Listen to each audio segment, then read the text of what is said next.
Amahoro y'Imana kuri wowe ukurikiye iyi video uyu munsi aho uri hose. Uyu munsi tugiye kurebera hamwe intangiriro kuri HTML. Turaza kurebera hamwe ibintu bigeze kuri bitatu. HTML ni iki? Ni gute wakora page cyangwa document ya HTML, syntax cyangwa se formule ya HTML. Ikaze. HTML ni iki rero? HTML mu magambo maremare ni Hypertext Markup Language. Uru ni ururimi rukoreshwa mu kubaka cyangwa se gukeya page cyangwa document zo ku mbuga nkoranyambaga. Ikindi kandi wamenya kuri uru rurimi nuko uru rurimi rwandikwa mu ukoresheje icyongereza. Ikindi nanone nuko uru rurimi iyo ugiye kururaninga cyangwa se iyo ugiye kureba ibisubizo biva muri izo code uba wanditse ubibona ukoresheje browser yawe, yaba Chrome, yaba Opera Mini, yaba Microsoft Edge n'indi yose ishobora kugufasha kureba izo bisubizo uba wabonye cyangwa bita output. Ikindi kandi ugomba kumenya kuri uru rurimi nuko ruba rugizwe n'ama tags, urugero nka HTML tag, paragraph tag. Ikindi kandi izo tag ziba zifunzwe hagati ya birutwa na biruta.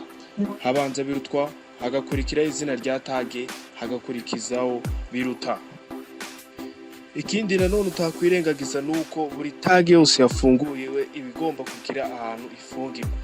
Kugira ifungwe rero n'ubundi ni nka yindi tangira, usibye ko tag ifungayo ibi hagati ya birutwa n'izina rya tag hajyamo akarongo kaberamye. Ngibyo rero ibyibanze kuri HTML ugomba kuba wamenya ese niki. Tugiye kurebera hamwe icya kabiri, ni gute wakora page cyangwa se warema document ya HTML.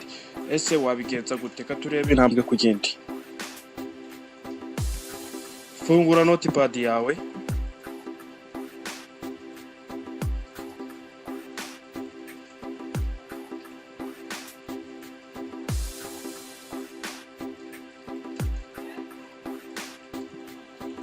Numara kuyifungura ujye ahantu handitse file, ujye ukande kuri save, harafunguka akadirishya runaka, ujye ahantu ushobora kuba saving iyo file yawe. Ndayisavinga hano kuri local disk, nindangiza nandike izina rya document yanjye cyangwa page yanjye,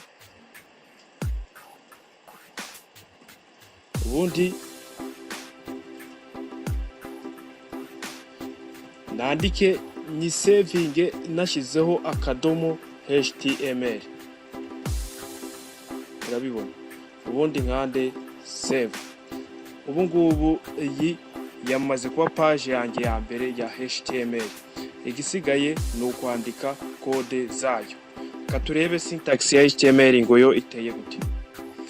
Syntax cyangwa se formule ya HTML rero itangirira kuri HTML tag, n'ubundi ugafungura head tag, ugafungura title tag, warangiza ukahita ufunga ya title tag, ukahita wongera ugafunga na ya head tag. Nkuko nabibabwiye ko buri tag yose ifunguye igomba kugira aho ifungirwa. Hagakurikiraho body tag, ariyo twandikamo n'amakode yacu ya HTML abari bugaragare. Tugafunga ya body tag yacu, twarangiza tukongera tugafunga HTML tag yacu.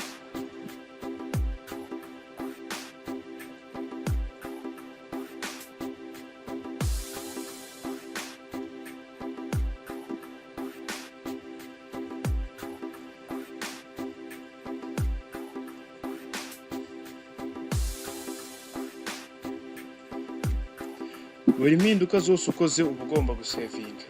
Noneho dusavinge iyi syntax yacu tumaze kwandika. Nitumara kuyisavinga tugerageze kwa accessinga cyangwa se kureba ibyo twanditse muri ya syntax, uburyo twa accessinga document yacu cyangwa page yacu.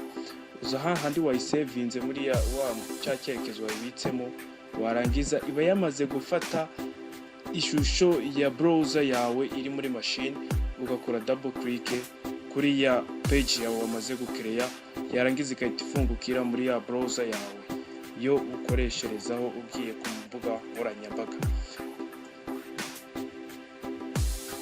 Katugerageze noneho kugira icyo twandika muri ya syntax yacu, turebe icyo biri buze kuduhereza aka kanya.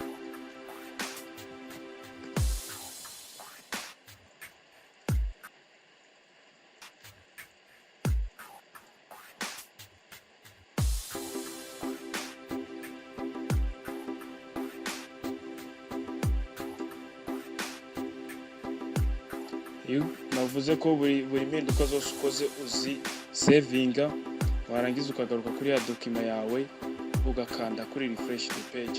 Urabona ko tayari byamaze kutwereka ya text twanditse muri syntax yacu, amakuru yawe, ya title nayo wanditse iraza ikagaragara aha hejuru.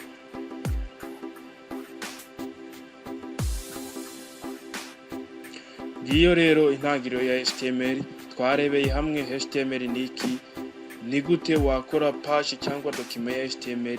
Twarebeye hamwe syntax ya HTML uko ikorwa. Kanda subscribe, ntiwibagirwe gukanda inzogera. Ushobora gushimira inyunganizi cyangwa ukabaza ikibazo unyuze muri comment. Ndetse turi mu isi y'ibitekerezo, ntiwibagirwe gusangiza cyangwa gusharinga iyi video. See you.